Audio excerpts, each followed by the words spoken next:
Let's design a logo for a healthy juice business brand based in Singapore.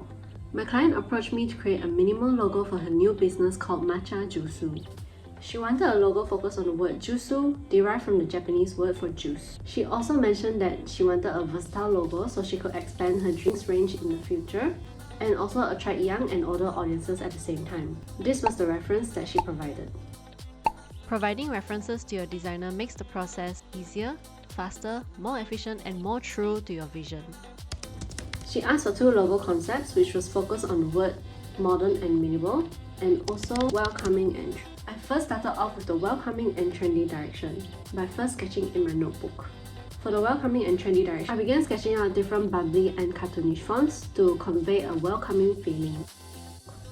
I wanted it to have an approachable look, looking like something you could get with your friends on the way back home or after a long day at work. After sketching those ideas in my sketchbook, I decided to translate those ideas into Illustrator. How do I customize Wordmark logos so it's unique to every brand and business it goes to? With Wordmark logos, experimentation and customization comes hand in hand. Firstly, I built upon various fonts that I deemed suitable for the brand or business. Now you can see that I'm using the pencil tool to carve out different curves from each letter to get the shape that I want. At this stage of the design process, it usually takes a while to get the results that you want, and it's not unusual to have multiple reiterations.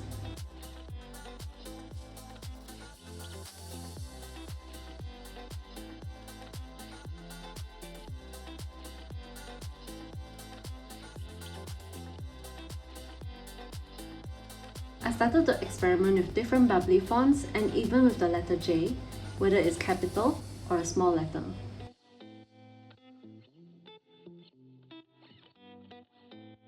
Finally, for the welcoming and trendy concept, I have came up with these 3 ideas. There's only slight differences between these 3 choices, such as the capital letter J, small letter j, and also using the T leaf to replace the dot in the J. Let's move on to the second concept, which is the modern and minimal. So this time we'll be using a serif font. After choosing a suitable serif font, I decided to adjust it a little bit. I removed the sharp edges and make the edges rounder to give a more approachable look, and I started to play around with the edges. I wanted to integrate the idea of water droplets into the letters, and I did so using the letters J and S. In the end, this was the one I preferred, the most simple one, but I really did wanted to explore adding a little bit more movement into the logo before finalizing.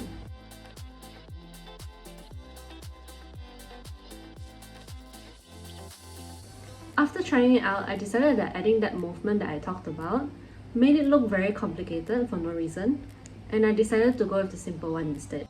Now in the final logo, you can see the little rounded edges, especially on the J and S where I integrated the water droplets, and also the T leaf on top of the letter J.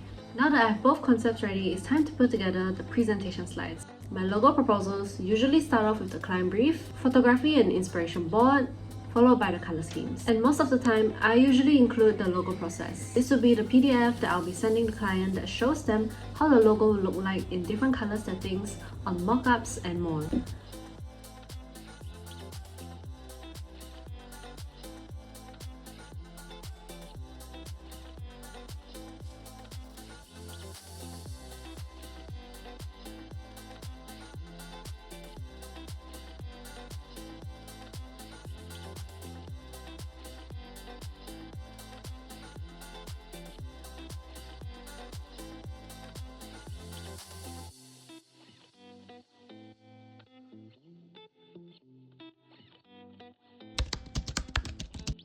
Thanks for watching. Hope you guys like my video. Like and subscribe for more. Bye!